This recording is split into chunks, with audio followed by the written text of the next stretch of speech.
السلام علیکم، ایک بار پھر سے چینل پر خوش آمدید۔ تو میں آج پھر سے حاضر ہوں سجیلا نثار کے ناول فنائے جانا کی قسط نمبر 26 کے ساتھ۔ تو قسط کو سٹارٹ کرنے سے پہلے اگر آپ نے چینل کو سبسکرائب نہیں کیا تو جلدی سے جائیں، چینل کو سبسکرائب کریں اور بیل آئیکن کا بٹن بھی لازم دبائیں تاکہ اپلوڈ ہونے والی ہر نئی ویڈیو کا نوٹیفیکیشن آپ کو وقت پر مل سکے۔ تو چلیے بڑھتے ہیں اب ہم قسط کی جانب۔ داؤد تقریباً بھاگتا ہوا گھر میں داخل ہوا تھا اور ہڑبڑی میں دو سیڑھیاں چھوڑتے اوپر چڑھتا ایک جھٹکے سے دروازہ کھل کر اپنے کمرے میں داخل ہو گیا اور وہیں رک کر تیز تیز سانس لیتے سامنے بیڈ پر آفشا کے ساتھ بیٹھی زویا کو دیکھا جو اسے دیکھتی مزید رونے لگی تھی۔ داؤد قدم قدم لیتا اس کے قریب آیا تھا اور آفشا کو دیکھا جو خود کے آنسو چھپانے کی ناکام کوشش کر رہی تھی۔ زویا روتی ہوئی اٹھ کر اس کے سینے سے لگتی مزید بلند آواز میں رونے لگی تھی۔ داؤد نے مٹھیاں بھینجتے سختی سی آنکھوں کو میچا تھا۔ آفشا داؤد کے کندھے پر ہاتھ رکھتی وہاں سے چلی گئی تھی کیونکہ غم منانے کے لیے ان دونوں کو اس وقت تنہائی کی ضرورت تھی۔ داؤد ہمارا بچہ، داؤد مار دیا، وہ روتے ہوئے چلائی تھی جبکہ داؤد کا خود پر سے قابو جا رہا تھا۔ اسے سختی سے خود میں بھینچے اپنا منہ اس کے بالوں میں چھپایا گویا اپنے آنسو بھی چھپانا چاہ رہا ہو۔ اس کی آنکھوں سے آنسو نکلتے اس کے بالوں اور گردن پر گر رہے تھے۔ وہ بھی بکھری سی اس کے سینے سے لگی خود پر ٹوٹا پہاڑ بیان کر رہی تھی۔ کوئی ماں ایسے کیسے کر سکتی ہے داؤد؟ زویا اس کے گریبان کو مٹھیوں میں سختی سے جکڑے چلائی تو داؤد نے اپنے گریبان پر موجود اس کے ہاتھوں پر اپنے ہاتھ رکھے سر اس کے سر سے ٹکایا تھا۔ بدلہ لے گا داؤد خان، ہر ایک چیز، ہر ایک درد اور تمہارے ہر ایک آنسو کا۔ داؤد ایک کرب سے بولا اور پھر پیچھے ہوتا اسے بیڈ پر بٹھایا خود بھی ساتھ بیٹھتے اس کا سر سینے سے لگایا تھا جو مسلسل رو رہی تھی۔ داؤد خود ٹوٹ بکھر گیا تھا۔ وہ کیا اسے حوصلہ دیتا یا چپ کرواتا؟ وہ خود بکھر چکا تھا، اس کا دل رو رہا تھا، بری طرح رو رہا تھا۔ داؤد کسی کو مت چھوڑیے گا، وہ ماں نہیں آج سے میری، بدلہ لوں گی میں خود۔ زویا نے اس کے سینے سے سر اٹھائے سرخ آنکھوں سے اسے دیکھتے کہا، اس کے آنسو بھی اب اتنی ہی بدلے کی آگ بھڑک رہی تھی جتنی آگ برسوں سے داؤد کی آنکھوں اور سینے میں موجود تھی۔ میرا بات غور سے سنو، تم کو کچھ بتاتا ہے، اب صحیح وقت ہے تم سب جان سکے۔ داؤد نے اسے کندھوں سے تھامے کہا اور دھیرے دھیرے سب بتانے لگا۔ زوراشا خود کے خوف اور گھبراہٹ پر قابو پاتی بیڈ پر بیٹھتی مسلسل اپنے ہاتھ مسلتی آگے ہونے والی قیامت کا سوچ رہی تھی کہ ایک دھار سے دروازہ کھلنے کی وجہ سے وہ بیڈ سے اچھلی اور کڑوا گھونٹ بھرا کیونکہ پٹھان تھا جو تیش کے عالم میں اسے ہی دیکھ رہا تھا۔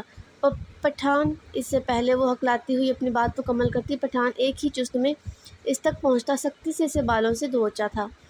تمہاری ہمت بھی کیسے ہوئی بہروز خان کو وہاں سے آزاد کروانے کی؟ بتاؤ تم دھوکے باز عورت! پٹھان غصے سے دھاڑتا اسے سختی سے بیڈ پر پھینکا تھا جبکہ وہ تیز دھڑکنوں کے ساتھ رو رہی تھی اور ساتھ میں اس تیش میں مبتلا شوہر کو دیکھا جو آج اسے قتل کرنے کے در پر تھا۔ زوراشا! پٹھان اپنے بالوں کو مٹھیوں میں جکڑتا چلاتے ہوئے بیڈ پر بیٹھا تھا۔ اسے بہروز کے بھاگنے سے زیادہ دوبارہ اس کی بے وفائی کا غم تھا۔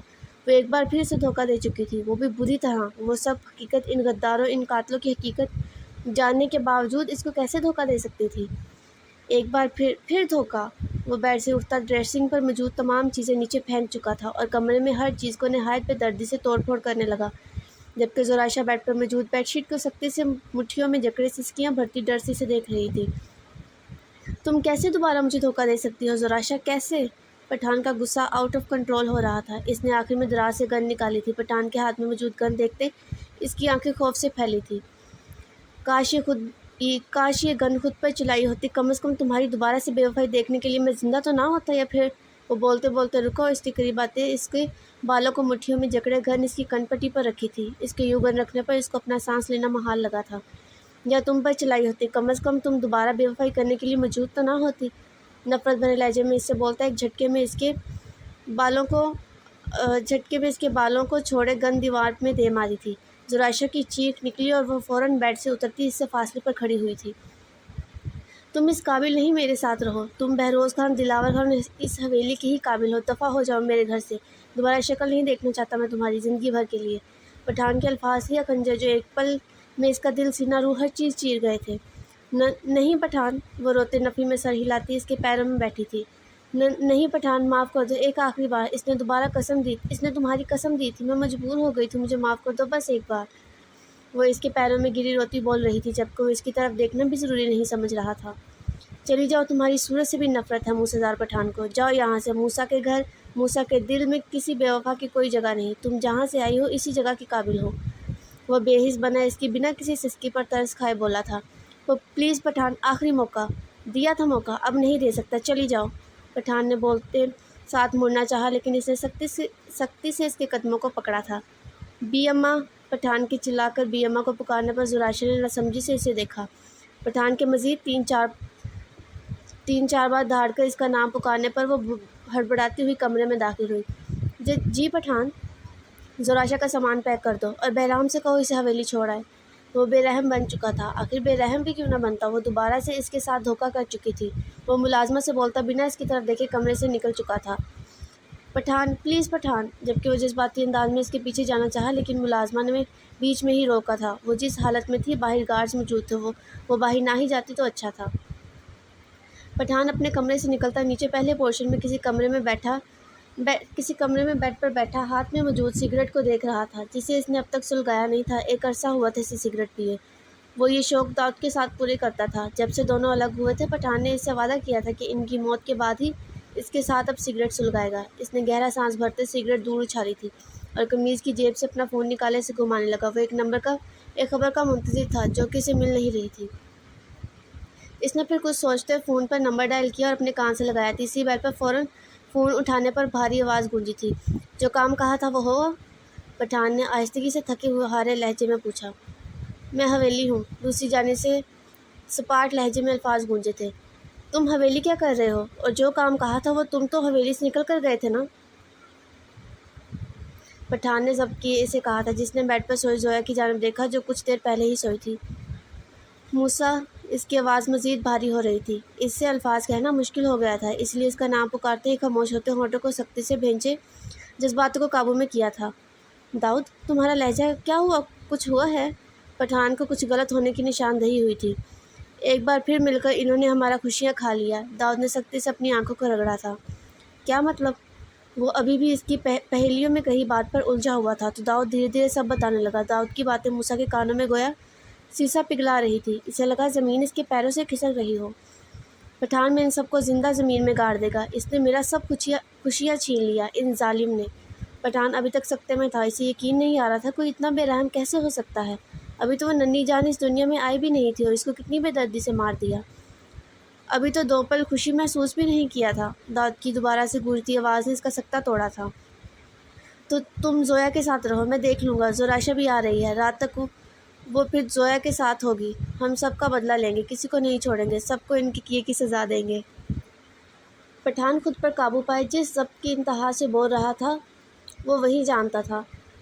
خدا حافظ۔ داؤد کال بند کرتا زویا کے پاس بیٹھتا اس کے بالوں میں انگلیاں چلانے لگا تھا۔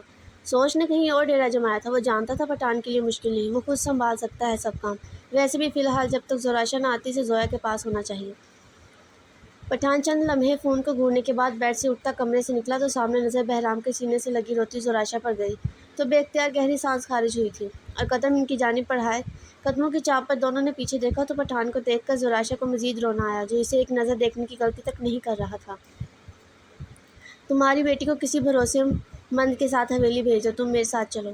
پٹھان کے تمہاری بیٹی کا طرز مخاطب سن کر اس کی سسکیاں گونجی تھیں اور پٹھان کا ہاتھ تھاما۔ اس سے پہلے وہ کچھ بولنے کے لیے لب وا کرتی وہ بے دردی سے اپنا ہاتھ چھڑواتا بہرام کو اشارہ کرتا باہر نکل گیا تھا۔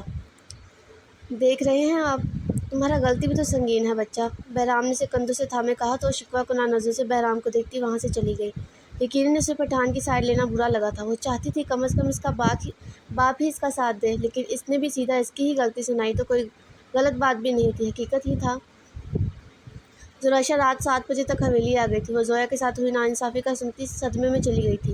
اسے بھی باقی سب کی طرح یقین نہیں آ رہا تھا۔ وہ اپنا غم بھولے اسے حوصلہ ہمت دینے لگی تھی۔